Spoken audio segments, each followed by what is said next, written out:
ಆತ್ಮೀಯ ಸಹೃದಯ ಸ್ಪರ್ಧಾರ್ಥಿಗಳೇ, ತಮ್ಮೆಲ್ಲರಿಗೂ ಜ್ಞಾನವಾಣಿ ಮತ್ತು ಯೂಟ್ಯೂಬ್ ಚಾನಲ್ಗೆ ಸ್ವಾಗತ. ಈ ದಿನ ನಾವು ಎರಡು ವಿಚಾರಗಳ ಬಗ್ಗೆ ತಿಳ್ಕೊಳ್ಳೋಣ.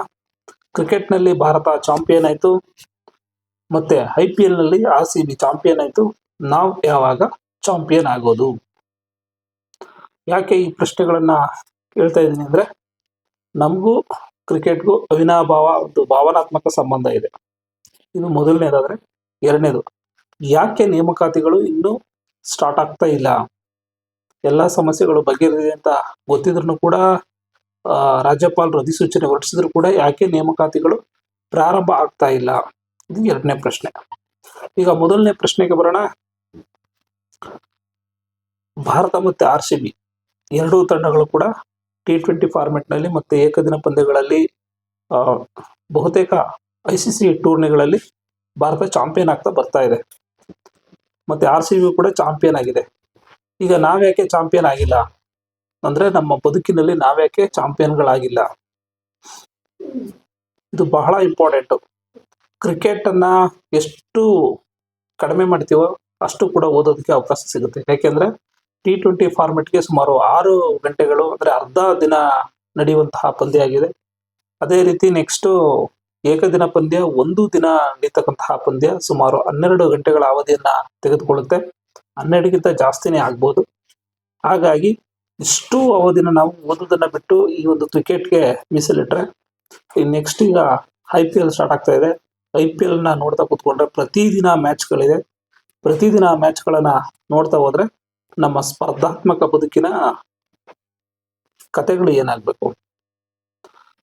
ಇದೊಂದು ಬಹು ಮುಖ್ಯವಾದಂತಹ ವಿಚಾರ.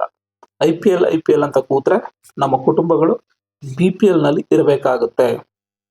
ಹೇಗೆ ಕ್ರಿಕೆಟ್ನಲ್ಲಿ ಒಂದು ನಿರ್ದಿಷ್ಟವಾದ ಟಾರ್ಗೆಟ್ ಇರುತ್ತೋ, ಮತ್ತೆ ಒಂದು ಫೀಲ್ಡ್ ಸೆಟ್ಟಿಂಗ್ ಇರ್ಬೋದು, ಅದರಲ್ಲಿ ತಂತ್ರಗಾರಿಕೆ ಇರ್ಬೋದು, ಪ್ರತಿಯೊಬ್ಬ ಬ್ಯಾಟ್ಸ್ಮನ್ಗೂ ಪ್ರತಿಯೊಬ್ಬ ಬೌಲರ್ಗೂ ಯಾವ್ಯಾವ ರೀತಿ ಬೌಲಿಂಗ್ ಮಾಡಬೇಕು, ಯಾವ್ಯಾವ ರೀತಿ ಟಾರ್ಗೆಟ್ ಮಾಡಬೇಕು ಎಂಬುದೆಲ್ಲ ನಾವು ಚಿಂತನೆ ಮಾಡ್ತಾ ಇರ್ತೀವಿ. ಮತ್ತೆ ಅಲ್ಲಿ ಕ್ರಿಕೆಟಲ್ಲೂ ಕೂಡ ಅದೇ ರೀತಿ ನಡೀತಾ ಇರ್ತದೆ.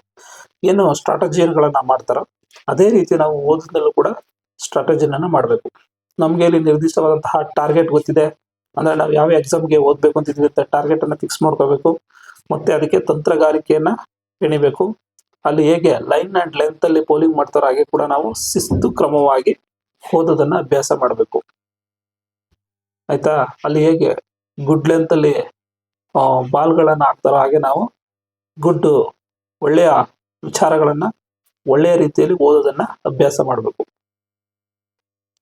ಇಷ್ಟೊಂದು ವಿಚಾರಗಳನ್ನ ತಿಳ್ಕೊಳ್ಳೋದ್ರ ಜೊತೆಗೆ, ಕ್ರಿಕೆಟ್ ಅಲ್ಲಿ ನಮ್ಮ ಭಾರತ ಚಾಂಪಿಯನ್ ಆಗ್ತಿದ್ದಕ್ಕೆ ಎಲ್ಲದಕ್ಕೂ ಬಹಳ ಖುಷಿಯ ವಿಚಾರ.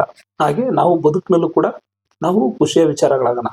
ಕೇವಲ ಸ್ಪರ್ಧಾತ್ಮಕ ಬದುಕೇ ಅಲ್ಲ, ಯಾವುದರಲ್ಲಾದ್ರೂ ಸರಿ ನಾವು ಕ್ರಮವಾಗಿ ಶಿಸ್ತುಬದ್ಧವಾಗಿ ಹೇಗೆ ಅಲ್ಲಿ ಸ್ಟ್ರಾಟಜಿಯನ್ನ ಮಾಡ್ತಾರೆ ಹಾಗೆ ತಂತ್ರಗಾರಿಕೆಯನ್ನು ನಾವು ಕೂಡ ಎಣೆದು ನಮ್ಮ ಬದುಕಿಗೆ ಫೋಕಸ್ ಅನ್ನ ನೀಡಿದಾಗ ನಾವು ಜೀವನದಲ್ಲಿ ಒಂದು ಉತ್ತಮ ರೀತಿಯ ಬದುಕನ್ನು ನಿರ್ವಹಣೆ ಮಾಡೋದಕ್ಕೆ ಸಾಧ್ಯ ಆಗುತ್ತೆ.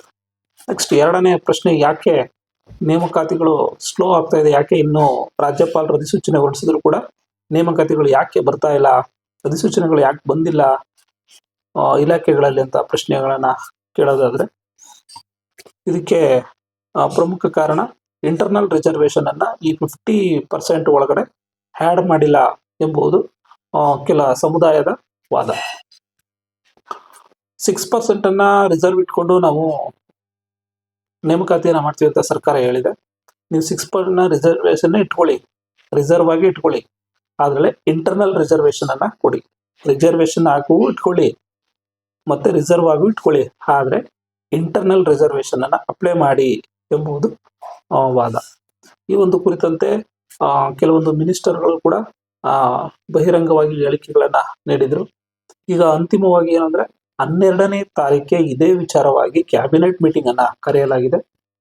ಬಹುತೇಕ ಕಾಂಗ್ರೆಸ್ನ ಅಧ್ಯಕ್ಷರಾದಂತಹ ಮಲ್ಲಿಕಾರ್ಜುನ ಖರ್ಗೆ ಅವರ ತೀರ್ಮಾನದಂತೆ ಏನು 15% ಇದೆ ಅದರಲ್ಲೇ ಒಂದು ಶೇರ್ ಅನ್ನ ಮಾಡ್ಕೊಳ್ತಕ್ಕಂಥದ್ದು, 665 ಏನ್ ಬಂದಿರ್ತದೆ 15%ಗೆ ಇಳಿಸುವಂತಹ ಪ್ರಯತ್ನವನ್ನ ಮಾಡ್ತಕ್ಕಂಥದ್ದು, ಮತ್ತೆ ಎಲ್ಲ ಟೆಕ್ನಿಕಲ್ ಪ್ರಾಬ್ಲಮ್ಗಳು ಏನಿದೆ ಎಲ್ಲದನ್ನು ಕೂಡ ಚರ್ಚೆ ಮಾಡಲಾಗಿದೆ.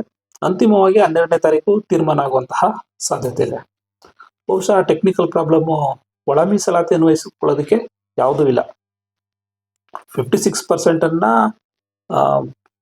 ತೆಗೆದುಕೊಳ್ಬೇಕು ಅಂದರೆ ಆ ಪ್ರಕಾರ ನೇಮಕಾತಿ ಆದೇಶಗಳನ್ನು ಮಾಡಬೇಕು ಅಂದರೆ ಪ್ರಾಬ್ಲಮ್ ಇದೆ. ಒಂದು ವೇಳೆ ನೇಮಕಾತಿ ಅಧಿಸೂಚನೆಯನ್ನು ಹೊರಡಿಸಿ ಮುಂದೆ ಏನಾದರೂ ಸೇರ್ಸ್ಕೊತೀವಿ ಮಾಡ್ತೀವಿ ಆ ಥರ ಅನ್ಕೊಂಡಿದ್ರೆ ಅದು ಸಾಧ್ಯವಿಲ್ಲ. ಯಾಕೆಂದರೆ ಒಂದು ಬಾರಿ ನೇಮಕಾತಿ ಅಧಿಸೂಚನೆಯನ್ನು ಹೊರಡಿಸಿದ ನಂತರ ಆ ನೇಮಕಾತಿಗೆ ಒಂದು ಕಾಮ ಆಗಲಿ, ಒಂದು ಪುಲಿ ಸ್ಟಾಪ್ ಆಗಲಿ, ಒಂದು ಕ್ವಶನ್ ಮಾರ್ಕ್ ಆಗಲಿ ಏನು ಕೂಡ ಅಳವಡಿಸೋಕ್ಕಾಗಲ್ಲ. ಅದೇ ಅಂತಿಮವಾಗಿರುತ್ತೆ ನೇಮಕಾತಿ. ಏನು ಅಧಿಸೂಚನೆ ಹೊರಡಿಸಿರ್ತಾರೆ ಅದೇ. ಇಲ್ಲ ಅಂದರೆ ಅಧಿಸೂಚನೆಯನ್ನು ಕಂಪ್ಲೀಟ್ ಕ್ಯಾನ್ಸಲ್ ಮಾಡಬೇಕಾಗುತ್ತೆ. ಇದು ಒಂದು ವಿಚಾರ ಆಗುತ್ತಿರಲಿ. ಹಾಗಾಗಿ 12ನೇ ತಾರೀಕು ತೀರ್ಮಾನ ಆದರೆ 15ನೇ ತಾರೀಕಿನ ಒಳಗಡೆ ಹೊಸ ಆದೇಶ ಬರುವಂತಹ ಸಾಧ್ಯತೆ ಇದೆ. ಅದು ಅಧಿಸೂಚನೆಗೊಂಡ ನಂತರ ನೆಕ್ಸ್ಟ್ 20ನೇ ತಾರೀಕಿಂದ ನಾವು ಈ ರೋಸ್ಟರ್ಗಳ ಸಮಸ್ಯೆ ಏನಿದೆ ಅದೆಲ್ಲ ಬಗೆಹರಿಯುವಂತಹ ಸಾಧ್ಯತೆ ಇದೆ. ಮ್ಯಾಕ್ಸಿಮಮ್ 25ನೇ ತಾರೀಕು ಒಳಗಡೆ ಎಲ್ಲ ಅಧಿಸೂಚನೆಗಳಂದರೆ ಅವ್ರೇನು ಮಾರ್ಚ್ ಎಂಡ್ ಒಳಗಡೆ ನಾವು ಖಂಡಿತ ಮಾಡ್ತೀವಿ ಅಂತ ಹೇಳಿದ್ದು. ಮತ್ತು ನಮ್ಮ ಚಾನಲಲ್ಲೂ ಕೂಡ ನಾವು ಸುಮಾರು 3 ತಿಂಗಳ ಹಿಂದೆನೇ ಹೇಳಿದ್ದು ಮಾರ್ಚ್ ತಿಂಗಳಲ್ಲಿ ಅಧಿಸೂಚನೆಗಳು ಪ್ರಾರಂಭ ಆಗುತ್ತೆ ಅಂತ. ಖಂಡಿತವಾಗಿ ಈಗ ಮಾರ್ಚ್ ತಿಂಗಳಲ್ಲಿ ಅಧಿಸೂಚನೆ ಪ್ರಾರಂಭಗೊಳ್ಳುವಂತಹ ಎಲ್ಲ ಸಾಧ್ಯತೆಗಳು ಕೂಡ ಹೆಚ್ಚಿದೆ.